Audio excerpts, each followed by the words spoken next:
नमस्कार दोस्तों।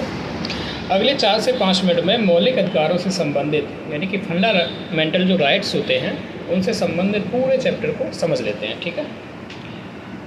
कुल मिलाकर भारतीय संविधान में 7 फंडामेंटल राइट्स थे, मौलिक अधिकार थे, लेकिन उनमें से एक संपत्ति के अधिकार को हटा दिया गया, रिमूव कर दिया गया 44वां संशोधन में। तो कुल मिलाकर 6 बचे हैं। ठीक है। 12 से लेकर 35 तक फंडामेंटल राइट का उल्लेख है मौलिक अधिकारों का, और भाग 3 में इनका वर्णन किया गया है। ठीक है। 12 की बात करें, 12 में राज्य शब्द को डिफाइन किया जाता है कि राज्य क्या है। ठीक है ना। तो सरकार है, उनके आदेश हैं, ठीक है ना, सरकार, उनकी संस्थाएं, ये सारी चीज़ें राज्य में आ जाते हैं। आर्टिकल 13 विधि की बात करता है। ठीक है। आपके मौलिक अधिकारों को सुरक्षित करता है। आप विधि को खारिज कर देगा अगर मौलिक अधिकारों को वो विधि उल्लंघन कर रही है। आर्टिकल 14 में समानता की बात की गई है कि सभी लोग समान हैं, और साथ ही साथ जो वंचित तबके हैं उनको मेन स्ट्रीम में जोड़ने की बात की गई है, विधियों का समान संरक्षण। आर्टिकल 15 में कई सारी क्लॉज हैं जिनसे आधार पे कहा गया है कि आप कोई भेदभाव नहीं करेंगे सार्वजनिक स्थलों पर जाने से। ठीक है ना।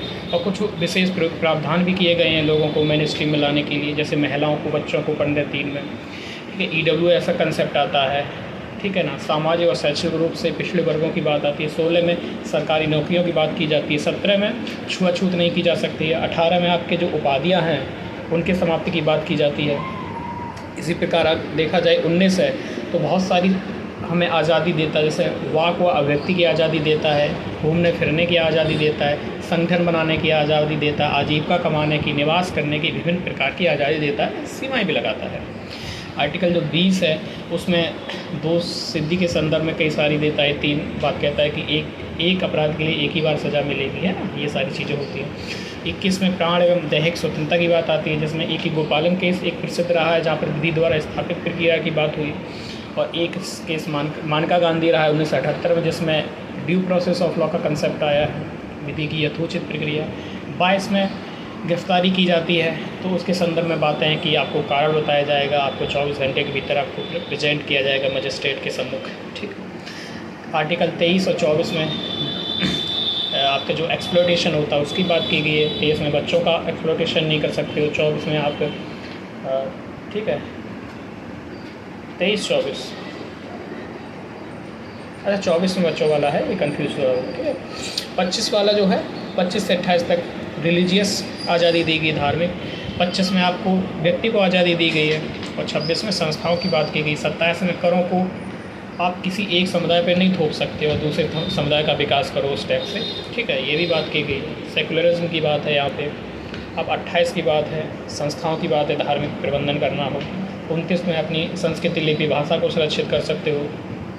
ठीक है। 30 में आपकी जो भी संस्थाएँ हैं उनकी फिर बात की गई है। ठीक है।